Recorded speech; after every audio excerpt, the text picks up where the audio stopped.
Ayo YouTube, what's good? It's your boy Chris from SonicHub coming at you again with another video. Today, I'm going to be giving you guys my list for the top 10 Supersonic boss fights. So I feel like everyone can agree this is the coolest part of almost any Sonic game. When things hit the fan and all else fails because the world is about to be destroyed, Sonic whips out some Chaos Emeralds, turns into a gold flying Goku looking dude, and saves the day. And honestly, it is always so lit when this happens, and when I was growing up, I felt like it was always the cherry on top to a great Sonic game. I mean, come on, this design, woo-wee! That shit looks hella clean, and there is no denying that. Supersonic is a transformation into Sonic's super state. When he goes super, his blue fur becomes a golden yellow in color, and his green eyes become ruby red, and he gets this aggressive facial expression. He also has his golden aura that varies in size and game to game, and it can be a smooth flame-like shape. Supersonic is widely viewed as a homage to Dragon Ball Z and the Super Saiyan transformations that were in it. When asked if this design was actually similar to Dragon Ball Z, the Sega executives Yuji Naka, who was the original creator, smiled and said no. But I don't know, I think if we pull out the cat detector, it would be going crazy because they look very similar, even though I obviously think that Sonic does it better. I mean, come on, when he turns into this form, the iconic blue becomes an even more iconic gold, and like I said, this design, I just cannot stop looking at it. It is super fire.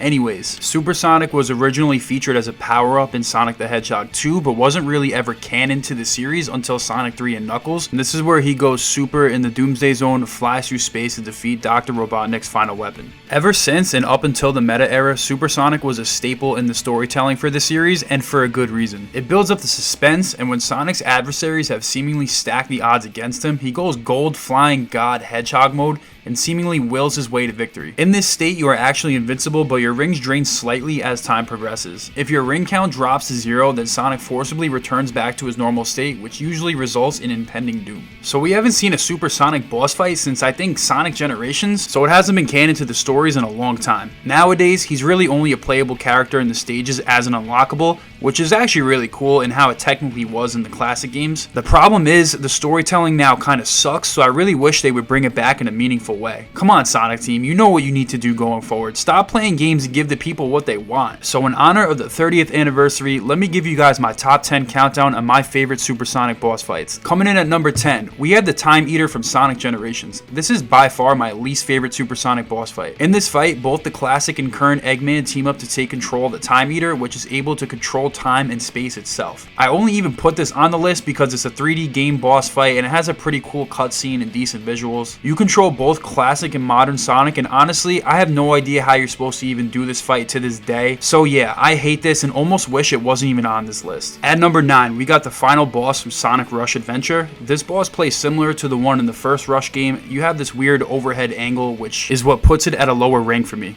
Once again, you play as Sonic and Blaze at the same time, dodge obstacles, and launch them at the final boss. Overall, there's nothing too spectacular about this one, and it does feel kind of low budget. At number 8, we have the final boss from Sonic Advance 2. It plays very similar to the Sonic 3 and Knuckles boss fight, where you're flying in space to defeat a giant robot. You have to dodge obstacles, fly around, keep your ring count up, and launch yourself up at the boss. I don't really love the visuals, but the Advance series was very good, and I would say it's almost interchangeable with Sonic Advance 1, just because it lacks originality and actually has a less appealing visuals because the background doesn't move. The reason why I arbitrarily placed it in front of Advance was the ending cutscene was just a little bit cooler, where Sonic helps Cream's mom in midair. In the same spot, this is why you could also probably go with Advance 3 as well. I also picked it interchangeably because I feel like it had a little bit of a cooler story to it. Dr. Eggman actually gets betrayed by his robot and has to team up with Supersonic at the end to defeat it. I picked this in particular because the team mechanic of Advance 3 comes in full circle when you literally have to team up Sonic and Eggman, which is the most unlikely duo. It controls pretty similarly and honestly isn't much better than the previous 3, if at all. Overall, the Advance series Supersonic boss fights were pretty solid though. For number 7, I put the last boss of Sonic Rush. I put this game in number 7 because I think it has a little bit better of a final boss fight. Honestly though, it is very similar to the other titles that I just went over, and it plays very similarly to them. In this battle, you switch between Sonic and Blaze and use obstacles to launch at the boss instead of directly flying into him. The final cutscene is pretty cool where Blaze and Sonic combine.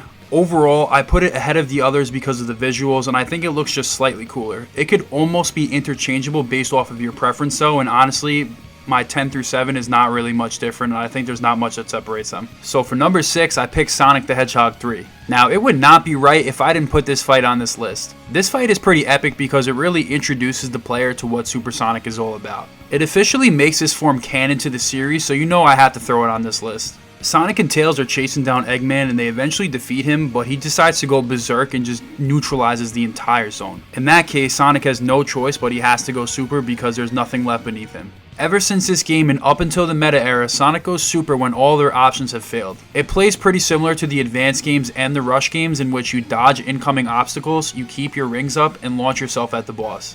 There's a couple different phases where Eggman transforms into different robots, so you have to defeat all of them in order to complete this game.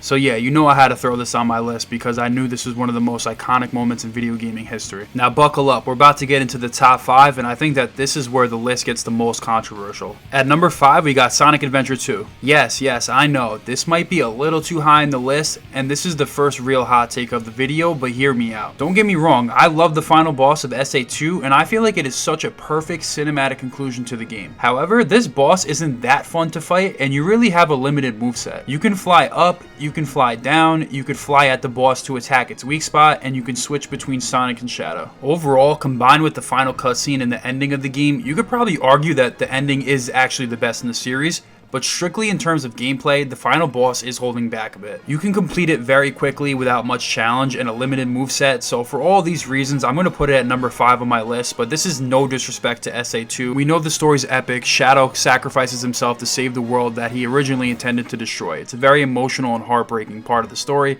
and we all get this. I could totally see someone putting it higher in their list, and I really wouldn't disagree with it. But that's just my opinion, so we're going to move on to number 4. At number 4, we narrowly got Sonic Heroes. It was very tough putting this ahead of SA2, but I put a few factors into play here. Flat out, I think the gameplay in this fight is definitely better than SA2. You have full control over the character's movesets, and the Metal Overlord is a way cooler villain than that stupid lizard thing that you fight at the end of SA2. You have to switch between Knuckles, Tails, and Super Sonic so you can dodge incoming objects and projectiles. I mean, yo, come on. Look at this big-ass Eggman fleet ship he just tosses at you like it's nothing. You can't even lie, that's pretty sick. After using the team's abilities, you gain enough power for a Team Blast, which is the only way to damage him. That is one of the things that does kind of hold this fight back, but the animation is still pretty cool for what it is. While the story of this game is nowhere near SA2, they do a good job of building up the stakes and making Metal Sonic a way cooler villain than that stupid ass lizard prototype. I think the cinematic cutscene in Heroes is a little cooler than the cutscene before the final fight in SA2 because it's CGI, but it's still very close between these two games, but I'm going to give Heroes the slight edge because it has better gameplay for the final boss. Also, let's not forget that What I'm Made Of by Crush 40 is the best Sonic song of all time. Anyways, let's move on to boss fight number 3 on my list. This one might be a little controversial as well. For number 3, I chose the last boss in Sonic 06. I feel like I had to put this in my top 3 because it was just a super epic last boss. Overall, you could argue that this is probably the most cinematic boss fight in the history of the franchise. Solaris is an interdimensional being that literally ends the world. Also, Sonic also dies leading up to this fight, which makes it probably the most high stakes one out of all the Super Sonic boss fights. When he comes back to life using the Chaos Emeralds that everyone's scattered across to get, it's probably one of the most cinematic and epic moments in the franchise's history. He looks over to Silver and Shadow, they all go super and take off to fight.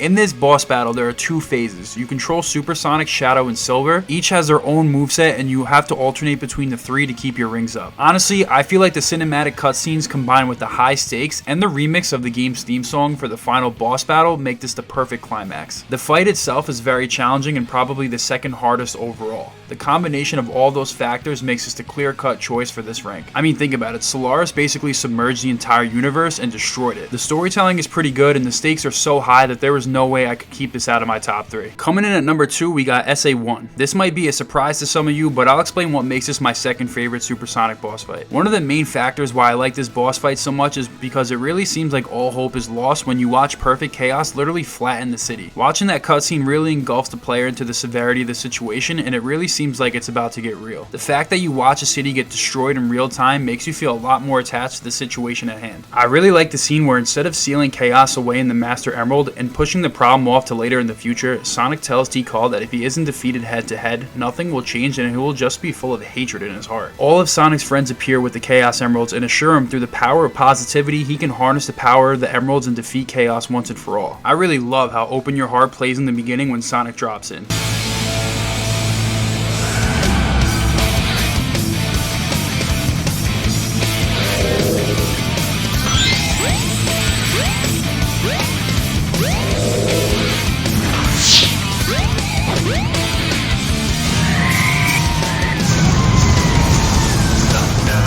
Like, yo, dog, if you don't get hyped for that, I don't know what the hell is wrong with you. The reason why I chose something like this over SA2 or 06 is because you have full control over Sonic. He has the same type of physics you're used to in the adventure games, and it's pretty fun to zip through and jump around with him and defeat a godlike creature. It's not overly difficult, but the free-flowing controls are a big factor as to why I like this one a lot. SA1 is also my favorite game, so there's probably a little bit of bias there. So yeah, these differences are what give this supersonic boss fight a slight edge over the other bosses that I covered. And last but not least, we have my #1 supersonic boss fight, which is Sonic Unleashed. What can I say? I think this might be somewhat of a hot take, but realistically, I feel like it was a very easy choice to make, unlike the other ones. Sonic Unleashed has by far the most difficult last boss, but not only is it difficult, the manner in which the story unfolds during this boss is all-time epic for the Sonic franchise. This giant godlike creature named Dark Gaia submerges out of the center of the earth and looks to wreak havoc on the world. You really feel like everything you've been working for builds up to this final battle. The little purple dude that's been flying around with you named Chip throughout the whole game transforms into this giant Gaia colossal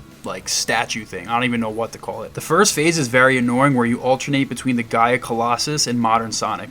Once you defeat the boss, he transforms into perfect Dark Gaia. The temples you visit in the game activate the Chaos Emeralds again at the end, and Sonic is able to go super for one last shot to defeat perfect Dark Gaia. And come on, just when you first take control of Super Sonic, the most insanely gorgeous visuals of the core of the earth are the first thing I noticed right away. Sonic has to blast over to Dark Gaia while avoiding oncoming meteors and notices that there's a shield when he reaches Dark Gaia. And come on, tell me you don't get hyped when you're watching this right here.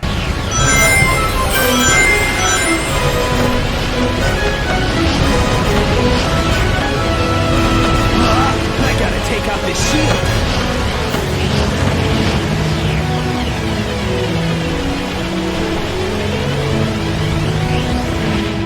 My turn, Sonic. Hey, what are you doing, Chip?